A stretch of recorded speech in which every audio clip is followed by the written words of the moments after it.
Cześć, Harda Horda. Mamy dzisiaj ze sobą nowego Treka ProCaliber wersji 9.7. Zaraz opowiemy o szczegółach nowej maszyny i oczywiście przejedziemy się tutaj w terenie, zrobimy parę kilometrów, żeby opowiedzieć o pierwszych wrażeniach z jazdy na nowym modelu.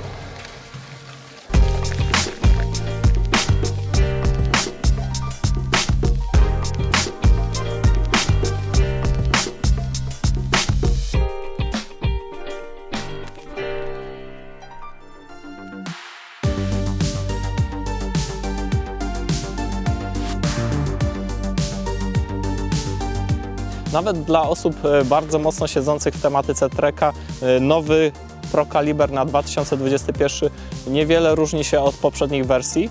Faktycznie rewolucji nie ma, ale zmiany są, tylko bardziej ukryte. Największa różnica to lekka modyfikacja ramy. Konkretnie chodzi o zmianę kątu główki ramy oraz podsiodówki. Tak jak większość wielkich firm, również Trek poszedł w kierunku Geometry Forward i zgodnie z tym, jak wyglądają obecnie trasy w wyścigach XC, dostosował swój rower do tego, żeby dobrze się na nim zjeżdżało. Amerykanie zrobili to jednak dość delikatnie i różnica względem poprzedniej wersji jest naprawdę niewielka. Było mniej więcej to w ten sposób, że kąt podsiodówki był na poziomie 72 stopni, jest w tym momencie 73,8, więc tutaj różnica jest prawie 2 stopnie. Jeśli chodzi o kąt główki, było 69,5, czyli taka klasyka. W tym momencie jest 68,8. Różnica niewielka, ale widać, że po prostu ten widelec idzie trochę bardziej do przodu.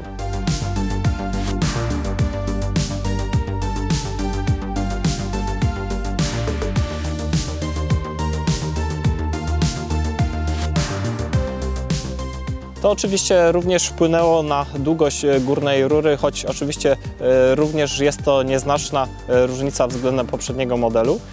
Dla porównania konkurencja chwali się następującymi wartościami, jeśli chodzi o kąt główki ramy. Na przykład BMC, nowy BMC Two-Stroke może się pochwalić wartością 67 stopni. Jest to już naprawdę bardzo zjazdowy kąt główki ramy.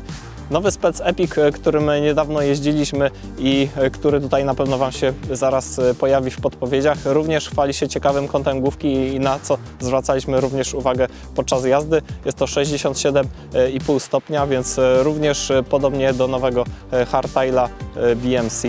Nowy Mondraker ze swoim super lekkim hardtailem poszedł w podobnym kierunku jak właśnie Trek ProCaliber, czyli kąt główki na poziomie 68,5 stopni. Na tle tego wszystkiego wyróżnia się nowy Exit, który został z główką ramy na poziomie 69 stopni. Za to bardzo zmodyfikował kąt podsiodówki, idąc bardziej w stronę pionu, jest na poziomie w tym momencie 75 stopni. Poza kątami zmieniły się również przekroje ramy. Wygląda ona teraz zdecydowanie bardziej masywnie i dużo lepiej niż w poprzednich modelach. Przypuszczam, że nie chodziło tutaj tylko i wyłącznie o względy wizualne. Na pewno rama ma być bardziej sztywna i lepiej tłumić drgania, ale trzeba też przyznać, że wygląda znacznie lepiej właśnie niż poprzednie wersje.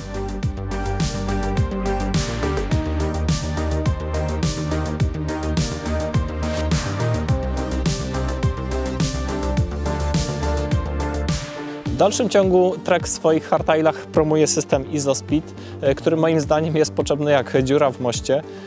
W założeniu ma to działać w ten sposób, że większość tych nierówności, które spotkamy na swojej drodze, a akurat jedziemy w tym momencie z siodła, powinien system właśnie wyłapywać. Prawda jest jednak taka, że większość właśnie tych smaczków w lesie przelatujemy stojąc na pedałach, a dodatkowo w tym momencie opony bezdętkowe napompowane są do takich wartości, że wyłapują one więcej drgań niż właśnie proponowany przez Treka system. Trudno nie wspomnieć o dodatkowych gramach oraz kolejnym elemencie do serwisowania. ISOSpeed tak, ale tylko i wyłącznie w rowerach szosowych. W takiej sytuacji, gdzie opony są napompowane do dużych wartości i jedziemy nawet po małych nierównościach, system ten naprawdę się sprawdza. Uczciwie jednak trzeba przyznać, że fajnie, że Trek wprowadza jakieś nowe rozwiązania, inne niż u konkurencji, podobnie jak zrobił to w przypadku swojego nowego Fulla. W ostatnim czasie mieliśmy okazję w końcu pojeździć właśnie na nowym Fullu. Tam zaraz wrzucimy oczywiście link z filmem. Fajnie, że Trek właśnie niektóre elementy, które sprawdziły się w nowym fullu, przeniósł również do hardtaila, jak na przykład blokadę kierownicy Knock Block. Ładnie to wygląda i co ważne, naprawdę sprawdza się i chroni naszą górną rurę w przypadku gleby.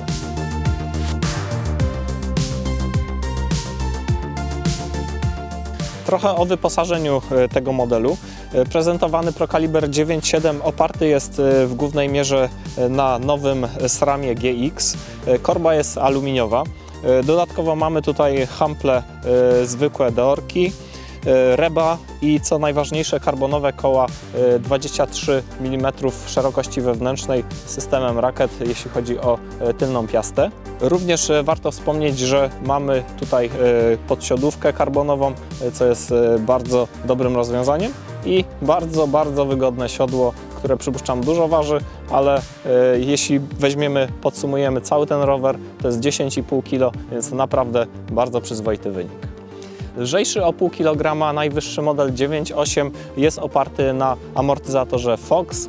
Mamy tam pełnego XTK, dużo więcej karbonu w kierownicy, no i przede wszystkim również karbonowe koła Bontragera o szerokości wewnętrznej 30 mm. Jest to już zestaw bardzo ścigancki. Jeszcze co warte wspomnienia, no to bardzo nam się spodobał tutaj system, który jest przyklejony do spodu ramy, czyli zabezpieczenie właśnie dolnej rury. Jest ono wykonane bardzo dobrze i chroni właśnie dolną rurę przed wszystkimi kamieniami, które są wyrzucane z przedniego koła. Jest to ochrona naprawdę warta grzechu. Jak te wspomniane liczby przekładają się na jazdę w terenie? Wsiadamy na nowego Procalibra i zaraz Wam opowiemy.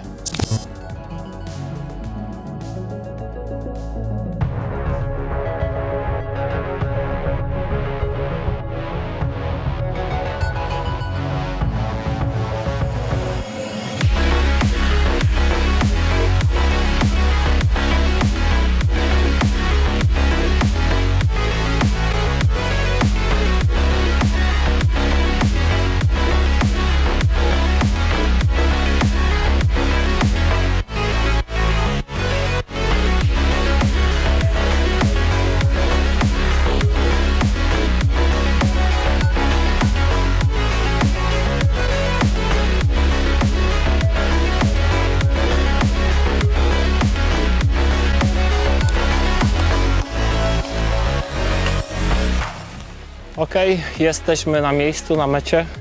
Rower naprawdę bardzo fajnie się spisał w terenie. Może zacznijmy od samej ramy, czyli od rozmiaru. O tym nie wspomnieliśmy na początku. Jest to rozmiar ML, czyli nie do końca dla mnie. Znowu nie strzeliłem się po prostu z tym rozmiarem. Niestety taka tylko była testówka, tylko i wyłącznie właśnie ten rozmiar. Na pewno pod 1,80 m, które mam, wybrałbym wersję L. To czuć właśnie na górnej rurze. Ten model jest bardzo wygodny, ale dla mnie za bardzo wygodny. Jeśli ktoś lubi tego typu geometrię, no to oczywiście nawet przy 180 cm wzrostu można na tym rowerze, jak widać, spokojnie jeździć. Jeśli ktoś preferuje właśnie ściganie w terenie, no to na pewno wybrałby wersję L, czyli większą. Opony znam jak własną kieszeń, ponieważ w obecny sezon przejeździłem na nich w pełni i wiem mniej więcej, na co je stać. Można powiedzieć, że jestem z nich zadowolony, ale wiem, że w terenie bardziej śliskim nie sprawdzają się aż tak, jakbym chciał. Jeśli chodzi o taki teren, który tutaj mamy, czyli jest sucho, kamienie, jakieś korzenie, wtedy te opony dają radę. Co do napędu, tutaj mamy pełnego GX-a, sprawdziliśmy jeszcze, korba jest z zębatką 32, z tyłu jest nowa kaseta, czyli 1052. Przy takiej konfiguracji właśnie z taką zębatką jest to zdecydowanie dla mnie za miękkie przełożenie. Zdecydowanie wziąłbym właśnie to, co jest w modelu 9.8, czyli zębatka 34 i nieco mniejsza korba. Tam oczywiście jest tylko i wyłącznie jeden ząb różnicy, ponieważ tak jak mówiłem wcześniej, jest to pełen XTEC, ale tutaj to przełożenie te przełożenia, które są, no to na pewno są dla osób z lżejszą nogą. Warte na pewno podkreślenia są hamulce. Są to podstawowe hamulce Shimano, ale działają bardzo dobrze. Na pewno wymagają jeszcze dotarcia, ponieważ jest to świeży rower, ale już czuć, że po prostu są idealne i moc, i modulacja jest na odpowiednim poziomie. Bardzo dobrze spisał się również amortyzator Reba. Jest to, prawdę powiedziawszy, dokładnie taka sama konstrukcja jak Sida. Oczywiście tutaj różnica jest w masie tego komponentu, ale naprawdę bardzo dobrze się spisuje właśnie w takim terenie. Rower był już przetestowany w tegorocznych Mistrzostwach Świata. Tam trasa nie była tak skomplikowana, jak zazwyczaj jest w Pucharze Świata i wielu kolarzy wybrało właśnie nowego hardtaila. Widać było, że rower dobrze się sprawdza. Oczywiście nie przełożyło się to jakoś na wyniki, ale oczywiście do tanga trzeba dwojga i prawdopodobnie inni kolarze może osiągnęliby lepsze wyniki. Z prowadzenia warto wspomnieć, że rower naprawdę jest bardzo zwinny. Zmiany w geometrii oczywiście wpłynęły na pewno na lepsze prowadzenie na zjazdach. Nie jestem w stanie tego powiedzieć jednoznacznie, ponieważ musiałbym dużo czasu poświęcić na jedną i na drugą maszynę.